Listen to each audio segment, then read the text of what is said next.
हाँ तो चलिए अब एक नया टॉपिक स्टार्ट करते हैं और टॉपिक का नाम है इलेक्ट्रिक फ्लक्स।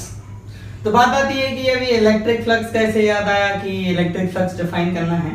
तो देखिए इसके पीछे जिम्मेदार है गॉस। गॉस एक साइंटिस्ट है और उसके पीछे इस टर्म को डिफाइन करने के पीछे जिम्मेदार आदमी है वो है गॉस। क्यों है वो आपको जब मैं गॉस लॉ पढ़ाऊंगा तो ही समझेगा कि क्यों ये इलेक्ट्रिक फ्लक्स जैसा चीज डिफाइन करना पड़ा। ठीक, तो अभी चलते हैं कि इसका डेफिनेशन क्या है। चलो ठीक है, लॉजिक देख लेंगे, पहले इसका डेफिनेशन देखा जाए। तो इसका डेफिनेशन ये है, देखिए डेफिनेशन बड़े ध्यान से सुने। ठीक, तो डेफिनेशन ये है कि आप कोई डीए एरिया कंसीडर करिए। Let's say this is some area DA, और जो स्मॉल एरिया होता है वो वेक्टर क्वांटिटी होती है और इसका डायरेक्शन हम किधर मानते हैं, इसकी सरफेस के परपेंडिकुलर। जैसे मान लो मेरा ये हाथ है, इस ये मान लीजिए स्मॉल है, बहुत स्मॉल एरिया है, तो इसका एरिया वेक्टर आप ऊपर भी मान सकते हैं और नीचे भी मान सकते हैं। लेकिन अगर ये स्मॉल एरिया है तो इसको क्या माना जाएगा, वेक्टर माना जाएगा। ठीक, तो ये जो सरफेस एरिया है डीए, इसका एक अपना वेक्टर होगा, मतलब इसके सरफेस का जो वेक्टर होगा ये है आपका, मान लेते हैं इस डायरेक्शन में, तो ये हो गया आपका डीए वेक्टर। ठीक, अब मैं ये कह रहा हूं कि इस जगह पे कुछ चार्जेस के कारण एक इलेक्ट्रिक फील्ड हो सकता है।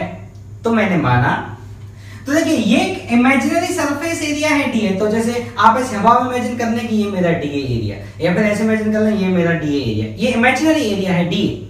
तो सम डीए इमेजिनरी एरिया, और वो एक एरिया वेक्टर होगा क्योंकि वो स्मॉल एरिया है और उसका डायरेक्शन किधर होगा, सरफेस के परपेंडिकुलर। अब हम ऐसा मानते हैं कि लेट से यहां कुछ इलेक्ट्रिक फील्ड है और ये इलेक्ट्रिक फील्ड किधर होगा, वो चार्जेस पे डिपेंड करेगा किधर होगा। तो मैं जनरल मान लेता हूं कि लेट से यहां जो इलेक्ट्रिक फील्ड का डायरेक्शन है वो डायरेक्शन ये है।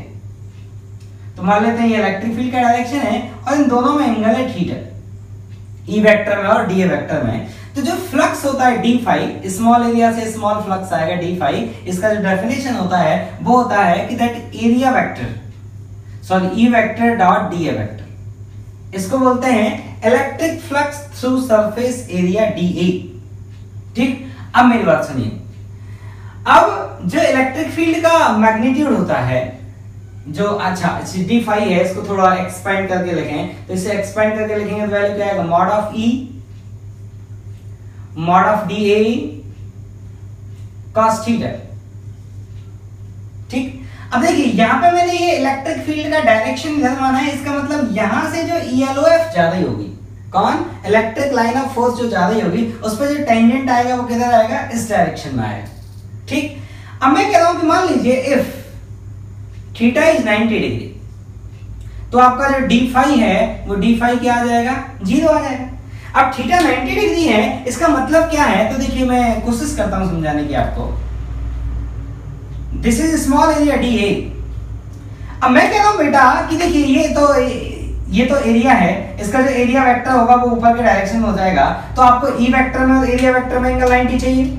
इसका मतलब जो इलेक्ट्रिक फील्ड वेक्टर यहां पर होगा वो इलेक्ट्रिक फील्ड वेक्टर किधर होगा, इस डायरेक्शन में।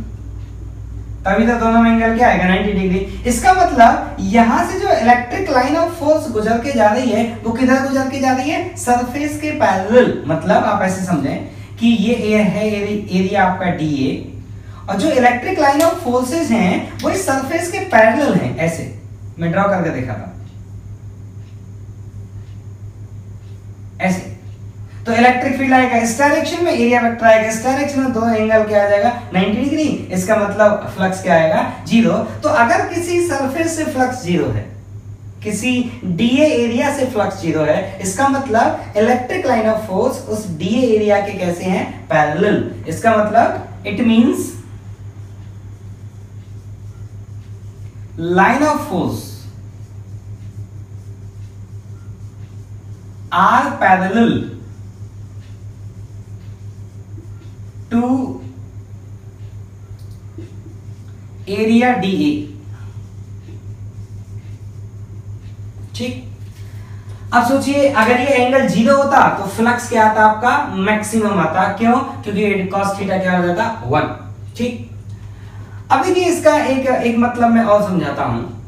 अब अगला मतलब बड़े ध्यान से सुने, बहुत ज्यादा क्रूशियल है, मतलब बहुत ज्यादा काम का चीज है, बहुत ज्यादा काम का चीज है। ठीक, तो मैं मान लेता हूं कि लेट से यहां पे जो इलेक्ट्रिक फील्ड है वो इस डायरेक्शन में है, मैं इसे मान लेता हूं, यहां पे जो इलेक्ट्रिक फील्ड है हम मान लेते हैं इस डायरेक्शन में है, यहां जो इलेक्ट्रिक फील्ड है वो इस डायरेक्शन में, ऐसा मान लेते हैं।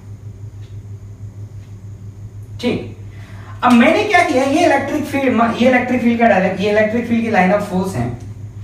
अब मैं ये कह रहा हूं कि मान लो जो मेरा सरफेस एरिया है dA, वो मेरा ये सरफेस एरिया है dA। ठीक, तो अगर इस सरफेस एरिया dA का एरिया वेक्टर लिखा जाएगा तो एरिया वेक्टर कुछ इस डायरेक्शन में आएगा, दैट इज dA वेक्टर। मतलब वो इस तरह से है, आप ऐसे इसको 90 देखने की कोशिश करें, आप इसे ऐसे, ये तो मैं ये कह रहा हूं, आप ऐसे मान लेते हैं कि जो ये स्मॉल एरिया है dA, मान लेते हैं इससे जो नंबर ऑफ लाइन निकल के जा रही है वो है dn। इससे कितनी लाइन निकल के जा रही है, नंबर ऑफ लाइन dn। तो अगर मैं लाइन डेंसिटी लिखूं तो लाइन डेंसिटी कैसे लिखेंगे, तो आप ऐसा करिए, इस dA एरिया के दो कंपोनेंट कर लीजिए। ठीक, तो इस एंगल को अगर हम थीटा माने तो इधर वाला जो कंपोनेंट आएगा इस dA एरिया का, ये वाला, ये आ जाएगा dA cos थीटा। तो इस एरिया का ये वाला कंपोनेंट dA cos थीटा है। इसका मतलब ये हुआ कि जो आपका ये स्मॉल एरिया था ना dA, इस स्मॉल एरिया का प्रोजेक्शन ले लीजिए। ये जो आपका स्मॉल एरिया था dA, इस स्मॉल एरिया का प्रोजेक्शन लीजिए। किधर प्रोजेक्शन लीजिए वो आपको मैं बताता हूं, मैं रेड कलर से बनाऊंगा प्रोजेक्शन, ध्यान से देखिए। तो देखिए इसका प्रोजेक्शन लीजिए इस डायरेक्शन, ऐसे। इसका मतलब जो आपका ये dA cos थीटा है ना, वो कौन सा एरिया है, वो ये वाला एरिया है, ये वाला एरिया है dA cos थीटा। तो अगर यहाँ पे इलेक्ट्रिक फील्ड का मैग्नीट्यूड लिखा जाएगा तो दैट इज प्रोपोर्शनल टू क्या, लाइन डेंसिटी। तो लाइन डेंसिटी क्या आएगी, dn अपॉन ये वाला एरिया, कौन सा, जिसके परपेंडिकुलर लाइन क्रॉस करके जा रही है। आप याद रखिएगा, लाइन डेंसिटी में हमेशा कौन सा एरिया आपको लेना है, जो परपेंडिकुलर वाला एरिया है। किसके perpendicular, electric line of force के। तो ये वाला जो सरफेस है ये इलेक्ट्रिक लाइन ऑफ फोर्स के परपेंडिकुलर है, तो इस सरफेस का एरिया आपको लेना है। तो इस रेड वाले सरफेस का एरिया कितना आएगा, dA cos थीटा। इसका मतलब ये हुआ कि dA cos थीटा किसके प्रोपोर्शनल आया, dn। मतलब किसी सरफेस से जो इलेक्ट्रिक फ्लक्स होता है वो किसके प्रोपोर्शनल होता है, उस सरफेस से गुजरने वाली नंबर ऑफ लाइन के प्रोपोर्शनल होता है। ठीक, तो देखिए अगर इस dA एरिया में किसी को दिक्कत हो तो मैं इस dA एरिया को आपको समझा देता हूं। ठीक, तो dA एरिया को मैं आपको यहां समझा देता हूं। देखिए, चलिए मैं यहां समझा देता हूं, फिर मिटा देंगे इसको। dA एरिया को अगर दिक्कत हो तो आप ऐसे समझें कि ये वो आपका एरिया था, ठीक, और इस एरिया का जो एरिया वेक्टर था वो इस डायरेक्शन में था, ये इस एरिया का एरिया वेक्टर था। मैंने क्या किया, इस एरिया का प्रोजेक्शन लिया और मैंने कौन से प्लेन में प्रोजेक्शन लिया, इस वाले प्लेन में प्रोजेक्शन लिया। इस वाले प्लेन में प्रोजेक्शन लेने का क्या मतलब है कि आप इधर से लाइट डालिए, इधर से लाइट डालिए। तो जो ये एरिया है dA, जो एरिया है ये dA वेक्टर, इस एरिया का इस वाले प्लेन में, ये प्लेन कंसीडर करिएगा, प्लेन, इस प्लेन में इस dA एरिया का एक प्रोजेक्शन बनेगा। वो क्या प्रोजेक्शन बनेगा, मैं ड्राइंग करने की कोशिश करता हूं।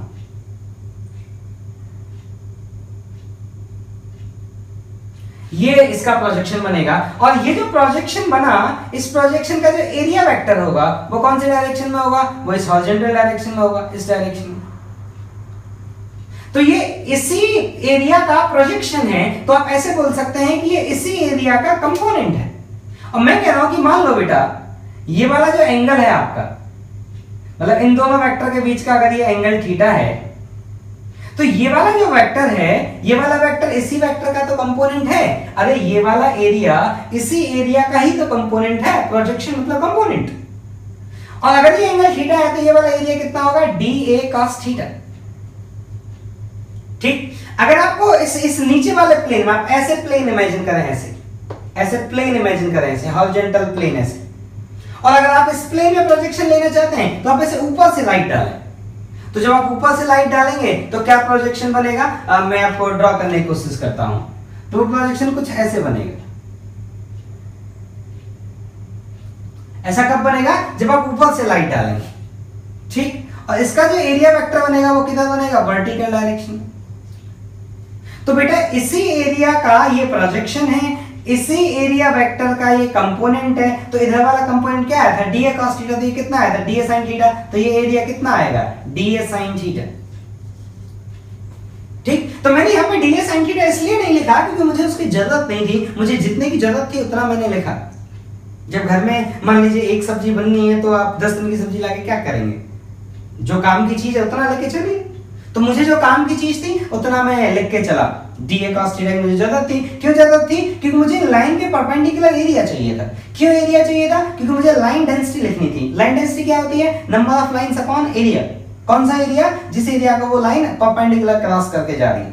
तो याद रखिएगा कि लाइन डेंसिटी में हम कौन सा एरिया लेंगे, जिस परपेंडिकुलर एरिया जिसको लाइन क्रॉस करके जा रही है। तो यहां से फ्लक्स से प्रोपोर्शनल आया नंबर ऑफ लाइन। ठीक, तो यहां से एक पॉइंट में लिख सकता हूं, बहुत इंपॉर्टेंट पॉइंट में लिख सकता हूं। वो इंपॉर्टेंट पॉइंट ये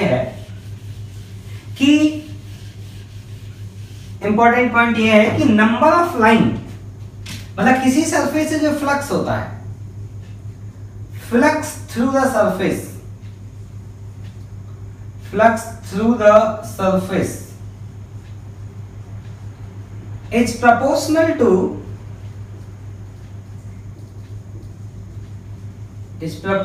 to number of line, number of ELOF लिख देते हैं, number of ELOF crossing that area। मतलब जो फ्लक्स होता है उसको सरफेस के एरिया से कोई मतलब नहीं है, उसकी शेप से कोई मतलब नहीं है, सब भाड़ में जाए, सिर्फ उसको किससे मतलब है, नंबर ऑफ लाइन कितने क्रॉस करके जा रही है। ठीक, अब अगली लाइन बहुत इंपॉर्टेंट है क्वेश्चंस के हिसाब से, जो मैं लिखने जा रहा हूं, बड़े ध्यान से सुनिएगा। मैं कह रहा हूं कि if two surface area S1 and S2 have same number of ELOF line, या फिर ऐसे लिखें same number of ELOF line, ऐसे लिखते हैं कि same number of ELOF line are crossing two different area, two different surface area S1 and S2, then मतलब अगर ऐसा है कि same number of line, same number of ELOF line, electric line of force, same number of ELOF are crossing two different surface area S1 and S2, then flux through S1 and S2 will be equal।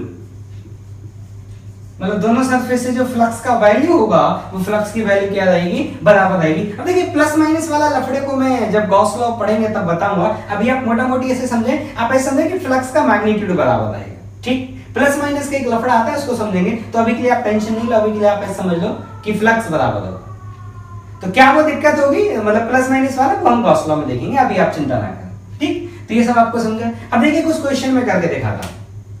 पहला question है कि मान लीजिए electric field vector आपको दिया है E not I cap, मतलब y component क्या है 0, z क्या है 0, मतलब इलेक्ट्रिक फील्ड इस डायरेक्शन में है। और आपसे ये पूछा जा रहा है कि जो सरफेस है OABC, तो फ्लक्स थ्रू OABC कितना आएगा, ये कितना आएगा, ये पूछा गया है।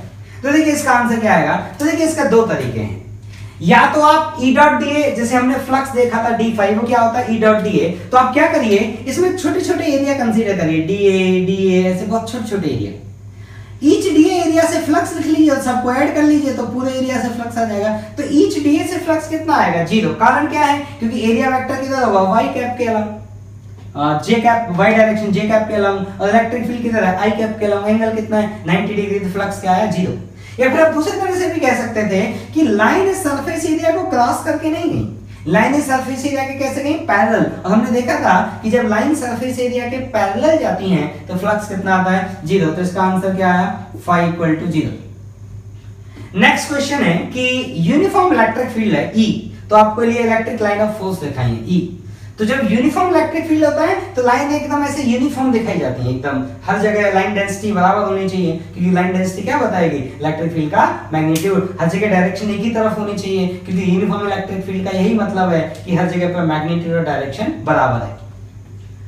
तो हमसे पूछा गया है कि जो एक कर्व्ड सरफेस, देखा आपको ये फ्लैट सरफेस दिख रहा होगा और ये कर्व्ड सरफेस दिख रहा होगा, तो आप इसे ऐसे समझ लीजिए जैसे झूला नहीं होता, सब्जी लेने जाते हैं झूला, तो ये झूले का बाउंड्री है और ये ऐसे वो इधर कुछ लगा हुआ है, जैसे कपड़े का झूला है तो इधर ये कपड़ा लगा हुआ है, ठीक। और इसको बोलेंगे कर्व्ड सरफेस और इसको क्या बोलेंगे हम, फ्लैट सरफेस, मतलब ये मुंह हो गया, ठीक है। तो हमसे फ्लक्स पूछा गया है कि flux through the curved surface कितना आएगा। तो देखिए कर्व्ड सरफेस से आपसे फ्लक्स पूछा गया है, तो आप ऐसे समझिए कि जो ये फ्लैट वाला पोर्शन है, ये वाला, ये जो फ्लैट पोर्शन है, इस फ्लैट पोर्शन से जितनी नंबर ऑफ लाइन एंट्री ली होंगी उतनी ही नंबर ऑफ लाइन इस कर्व्ड सरफेस को क्रॉस करके गई होंगी। इसका मतलब इस फ्लैट सरफेस एरिया और इस कर्व्ड सरफेस एरिया दोनों से गुजरने वाली, दोनों से जाने वाली नंबर ऑफ लाइन सेम है। इसका मतलब दोनों से फ्लक्स क्या आएगा, सेम आएगा। जैसे हमने लिखा ना to different S1 and S2, चाहे कोई भी शेप हो, कितना भी एरिया हो, अगर नंबर ऑफ लाइन सेम है तो फ्लक्स क्या आएगा, सेम आएगा। तो इस फ्लैट पार्ट से कितना फ्लक्स आएगा, तो देखिए इलेक्ट्रिक फील्ड इधर है, आप एरिया वेक्टर भी इधर ही मान लीजिए क्योंकि फ्लैट है ना, तो फ्लक्स कितना आ जाएगा इससे, phi equal to E into pi R square, ठीक। अगला क्वेश्चन देखते हैं। तो अगला क्वेश्चन ये है कि x एक्सिस है, y एक्सिस है और आपसे फ्लक्स पूछा जा रहा है कौन सी सरफेस से, OABC, कि ये फ्लक्स कितना आएगा। और इलेक्ट्रिक फील्ड वेरिएबल सवाल में दिया है, इलेक्ट्रिक फील्ड वेक्टर क्या है, AX के कैप, मतलब इलेक्ट्रिक फील्ड का डायरेक्शन कौन सा है, Z एक्सिस में है और पोजीशन x के साथ इलेक्ट्रिक फील्ड आपका बदल रहा है। तो मैं सीधा E इंटू एरिया तो कर नहीं सकता, इलेक्ट्रिक फील्ड का डायरेक्शन आप इमेजिन कर लो, x इधर है, y इधर है, तो z किधर होगा, बाहर की तरफ इलेक्ट्रिक फील्ड किधर है, बाहर की तरफ, मतलब इलेक्ट्रिक फील्ड लाइन ऐसे जा रही है, तो इलेक्ट्रिक फील्ड लाइन इसको क्रॉस करके जा रही है, इतना इमेजिन हो रहा है, मतलब आप ऐसे समझो अंदर से ऐसे तीर निकल के आ रहा है, ठीक। इसका मतलब इसको electric line of force cross करके ऐसे जा रही है, तो इससे फ्लक्स आएगा। पैरेलल नहीं है, पैरेलल होती तो चीज हो जाता, पैरेलल तो ऐसे होती है, अगर ऐसे होती मतलब इलेक्ट्रिक फील्ड या तो I कैप में होता या J कैप में होता तो पैरेलल होती, लेकिन इस बार वो K कैप में ऐसे इसको क्रॉस करके जा रहा है, तो फ्लक्स नॉन जीरो आएगा। तो सीधा E इंटू एरिया भी नहीं लिख सकते हैं, क्यों नहीं लिख सकते, क्योंकि जो आपका इलेक्ट्रिक फील्ड है वो कांस्टेंट है ही नहीं, तो आपको क्या करना पड़ेगा, ईच एलिमेंट का लिखना पड़ेगा और उसका समेशन करना पड़ेगा। तो आप क्या करिए, यहां से x डिस्टेंस पे जाकर एक dx मोटाई का स्ट्रिप कंसीडर करिए और इससे फ्लक्स लिख लीजिए d फाई। इससे d फाई का वैल्यू क्या आएगा, ये आएगा ax into a into dx। तो d फाई जो आया आपका वो आया capital A small a x dx। अब आप इसको इंटीग्रेट कर दीजिए। अब x की वैल्यू कहां से कहां तक जाएगी, तो यहां पे आप x पे, तो देखिए ये जो स्ट्रिप आपने कंसीडर करी, ऐसी स्ट्रिप आपको कहां से लेके कहां तक कंसीडर करनी पड़ेगी, x इक्वल टू 0 से लेकर x इक्वल टू a तक आपको स्ट्रिप कंसीडर करनी पड़ेगी। तो x का लिमिट 0 टू a, तो आंसर आएगा, तो ये क्या आएगा, a स्क्वायर बाई 2, तो ये कितना हो जाएगा आपका phi equal to capital A small a का पावर क्यूब बाई 2, ठीक। अब चलते हैं अगला क्वेश्चन। अगला क्वेश्चन ये है कि एक पॉइंट चार्ज है और वो एक प्लेट के कॉर्नर पे रखा है, ये एक पॉइंट चार्ज है, प्लेट के कॉर्नर पे रखा है और पूछा है कि बताइए इस पॉइंट चार्ज के कारण इस प्लेट से कितना फ्लक्स आएगा, तो उसका आंसर है 0। क्यों, क्योंकि आप इलेक्ट्रिक फील्ड लाइन ड्रॉ करो, इसकी ऐसे आएंगे इलेक्ट्रिक फील्ड लाइन, तो इलेक्ट्रिक फील्ड लाइन कैसे आएंगे, इस सरफेस के पैरेलल, ठीक। और आप E डॉट ds से देखना चाहते हैं तो d वेक्टर होगा सरफेस के परपेंडिकुलर, इलेक्ट्रिक फील्ड होगा इस डायरेक्शन। आप ऐसे सोच लो ना, जैसे मान लो ये मेरा हाथ, मान लो यहाँ चार्ज रखा होता तो इलेक्ट्रिक फील्ड का डायरेक्शन ऐसे होता और जो एरिया वेक्टर होता है वो ऐसे होता, दोनों में एंगल कितना है 90 डिग्री, तो फ्लक्स कितना आएगा आपका 0, ठीक। तो देखिए एक क्वेश्चन और लेते हैं। मान लेते हैं एक पॉइंट चार्ज है Q, एक पॉइंट चार्ज है Q और इस पॉइंट चार्ज के कारण यहां से मैं मान लेता हूं एक सरफेस है, एक फ्लैट डिस्क मान लेते हैं, मतलब इमेजिनरी सरफेस है और इमेजिनरी सरफेस जो है वो एक फ्लैट सरफेस है, मान लेते हैं ये सरफेस है और मेरा टास्क है इस सरफेस से मुझे फ्लक्स लिखना है। एक इमेजिनरी सरफेस मैंने इमेजिन किया, ये पॉइंट चार्ज Q है, ये डिस्टेंस d है और ये स्फेरिकल मतलब फ्लैट सरफेस है, डिस्क रेडियस r है और चार्ज कहां है इसकी एक्सिस पे, और मुझे पता करना है कि इससे फ्लक्स कितना आएगा, ठीक। तो देखिए इसके फ्लक्स का तरीका मैं आपको बताता हूं। तो आप क्या करिए ना, आप एक स्फीयर इमेजिन करिए। कौन सा स्फीयर इमेजिन करिए, मैं आपको थोड़ा ड्राइंग करके दिखा देता हूं। तो ये मानिए यहाँ पॉइंट चार्ज है, आप एक स्फीयर इमेजिन करिए, तो मैं यहां सॉल्व कर देता हूं।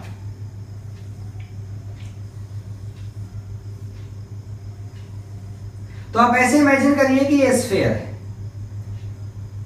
ठीक। और जो आपका डिस्क था ना, वो डिस्क मान लीजिए ये था,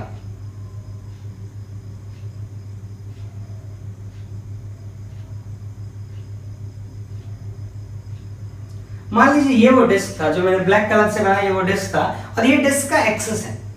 अब मैं कह रहा हूं कि इस स्फीयर का जो ये वाला एरिया है, ये वाला जो एरिया है, ये वाला एरिया देखिएगा ध्यान से।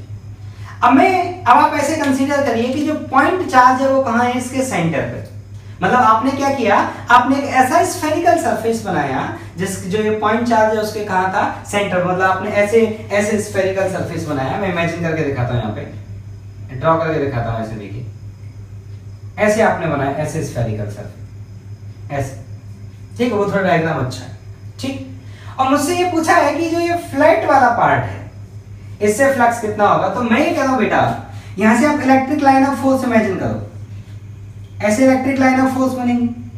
तो मैं कह रहा हूं कि जो डिस्क का फ्लैट पोर्शन है उससे जितनी लाइन निकल के जाएंगी उतनी ही नंबर ऑफ लाइन इस ब्लैक वाला जो कर्व्ड एरिया आएगा ना, किसका, इस स्फीयर का जो कर्व्ड एरिया आएगा ब्लैक वाला, उससे भी उतनी ही लाइन निकल के जाएंगी जितनी लाइन इस फ्लैट पार्ट से निकल के जाएंगी। इसका मतलब जितना फ्लक्स इस फ्लैट पार्ट से आएगा उतना ही फ्लक्स उस कर्व्ड पार्ट से आएगा। वो कर्व्ड पार्ट किसका हिस्सा है, स्फीयर का हिस्सा है, ठीक। तो अब फ्लक्स लिखा जाए तो फ्लक्स का फॉर्मूला क्या होता है, E vector dot dA vector. तो जो ऐसे आप ऐसे कटोरा, जैसे कटोरा बाउल जो होता है, बाउल जैसे इमेजिन करें ऐसे, और ये बाउल का सरफेस है ये ब्लैक वाला, और बाउल का जो मुंह है वो हो गया हमारा डिस्क, ठीक। तो जो लाइन इस सरफेस में मुंह से एंट्री लेगी वो इस बाउल की सरफेस से निकल के जाएगी। अब मैं कह रहा हूं कि यहाँ पे अगर मैं डीए एरिया कंसीडर करूंगा, जैसे मैंने डीए एरिया कंसीडर किया, ऐसे डी, मैं कर्व सरफेस से फ्लक्स लिख रहा हूं, मान लीजिए मैंने डीए एरिया कंसीडर किया। तो इस डीए एरिया की खास बात यह है कि यहाँ पे इलेक्ट्रिक फील्ड का डायरेक्शन भी इधर ही है और यहाँ पे एरिया वेक्टर भी इधर ही है। और इस कर्व्ड सरफेस पे, जो स्फीयर का जो ब्लैक वाला कर्व्ड सरफेस है, इस कर्व्ड सरफेस पे आप कोई भी डीए एरिया ले लीजिए, any DA area. Each DA area का यही हालत है कि जिधर इलेक्ट्रिक फील्ड है उधर ही एरिया वेक्टर है। मतलब हर जगह पे ई वेक्टर और डीए वेक्टर में एंगल 0 है। एक अच्छी बात और है कि जितना इलेक्ट्रिक फील्ड वेक्टर का मैग्नीट्यूड यहां होगा उतना ही इलेक्ट्रिक फील्ड वेक्टर का मैग्नीट्यूड यहां होगा और उतना ही इलेक्ट्रिक फील्ड वेक्टर का मैग्नीट्यूड यहां होगा। तो अगर मैं phi through the curved surface लिखूं तो वो क्या आ जाएगा, वो आ जाएगा summation of that D phi, summation of D phi. तो डी फाई कितना है, तो डी फाई आएगा आपका E dA1 cos 0 plus E dA2 cos 0। मान लो ये एरिया dA1, ये एरिया dA2, ये एरिया dA3, ये area dA4 and so on. और हर जगह पे एंगल तो 0 अभी आपको मैंने बताया, और मैग्नीट्यूड बराबर हर जगह पे वो भी मैंने बताया। तो ये आया, E कॉमन ले लीजिए, ये आया समेशन ऑफ dA। तो समेशन ऑफ dA कौन आएगा, दैट कर्व्ड सरफेस का एरिया। अब कर्व्ड सरफेस का एरिया कितना होता है, तो ये मैथमेटिक्स अब आ गई कि मैथमेटिक्स में इस बाउल जैसी जो सरफेस है इसका एरिया कितना होता है, ये आपको याद होना चाहिए। अब मैं मान लेता हूं लेट्स से आपको नहीं याद है तो मैं बता देता हूं, ठीक है ना। तो मैं आपको बता देता हूं वो एरिया कितना होता है। तो देखिए कहां बताया जाए, चलिए इसी थोड़ा एक अच्छा डायग्राम मैं और बनाना चाहता था, मैं यहां डायग्राम बना के बता देता हूं। आप ऐसे समझिए कि ये आपका स्फीयर है, ठीक। हम मान लेते हैं ये आपका स्फीयर है, ठीक। और जो आपका स्फीयर है उस स्फीयर का जो कर्व्ड सरफेस एरिया है, मैं मान लेता हूं यहां से लेके यहां तक, इधर वाला, ये आपका कर्व्ड सरफेस एरिया है। और जो कर्व्ड सरफेस एरिया है और ऐसे मैं सेंटर पे बनाऊं तो ये ऐसे दिखेगा आपको कि ये कोन है, ऊपर आइसक्रीम रखिए, तो ये जो सरफेस है, ठीक। तो ये एंगल अगर थीटा है तो ये भी एंगल क्या होगा, थीटा। और अगर इस स्फीयर का रेडियस r है तो ये जो कर्व्ड सरफेस एरिया होता है इसका फॉर्मूला होता है 2 पाई r² into 1 minus cos theta. और देखिए ये फॉर्मूला सही है, इसमें भरोसा दिलाता हूं आपको। आप सोचो थीटा π/2 होता तो ये आधा स्फीयर बन गया होता, तो एरिया कितना आता है 2 पाई r²। तो थीटा को π/2 पुट करो, एरिया क्या है 2 पाई r²। इसका मतलब जो ये कर्व्ड सरफेस का एरिया आएगा वो किसके बराबर आएगा, तो ये वाला जो एंगल है, ये वाला जो एंगल है, ये वाला जो एंगल है, इस एंगल को हम मान लेते हैं थीटा और इसकी रेडियस को मान लेते हैं r, ठीक। इसकी रेडियस को r नहीं मानते हैं, इसकी रेडियस को मैं मान लेता हूं r1। तो ये जो कर्व सरफेस वाला एरिया आएगा ये कितना आ जाएगा, ये आ जाएगा, ये आया E इंटू 2 पाई R1 स्क्वायर, 2 पाई R1 का square into 1 minus cos theta, फॉर्मूले के हिसाब से 2 पाई R square 1 minus cos theta. अब ऐसा करते हैं, इसमें मैं सारी वैल्यू पुट करता हूं, तो इलेक्ट्रिक फील्ड का वैल्यू क्या होगा, तो इलेक्ट्रिक फील्ड का मैग्नीट्यूड, ऑफ इलेक्ट्रिक फील्ड का वैल्यू सरफेस पे लिखना है और इसका रेडियस हमने कितना माना है R1, इसका रेडियस हमने कितना माना है स्फीयर का R1, तो यह इलेक्ट्रिक फील्ड का मैग्नीट्यूड क्या आएगा KQ/R1 स्क्वायर, तो जो फ्लक्स आया आपका वो आया KQ/R1 स्क्वायर इंटू 2 पाई R1 square into 1 minus cos theta. देखिए R1 स्क्वायर से R1 स्क्वायर कट गया। अब जो ये K है ना, इसको 1/4 पाई एप्सिलॉन नॉट लिख लो, तो ये आंसर आया Q/2 epsilon not into 1 minus cos theta.